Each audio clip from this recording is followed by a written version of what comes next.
Nah, Bapak Ibu, saya masih di Kampung Pantan Kabu, Kecamatan Pangah, Kabupaten Aceh Jaya. Nah, satu lagi keunikan di Aceh Jaya itu atau di Pangah adalah adanya perkebunan nilam. Nah, ini dia. Ini semua batang nilam nih sampai ke ujung sana nih, di sana. Ini yang hampir siap panen, udah umur 5 bulan lebih nih, guys, pesonnya. Nah, ini yang baru ditanam. Nah, ini dia. Nih. Nah,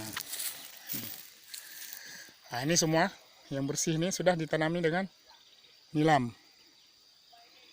Selain ada yang tanaman pohon besar seperti pohon karet, pohon durian sana. Nah, ini yang belum selesai dipanen. Nanti selesai dipanen, bersihkan lagi, ini ditanam balik, ditanam lagi dengan nilam. Jadi dia panennya tidak pernah putus. Nanti begitu di sini sudah bersih, tanam baru yang di sini sudah 4 bulan ke depan sudah siap panen. Nah, begitulah cara petani di Kecamatan Pangah itu mengelola tanaman nilam dia.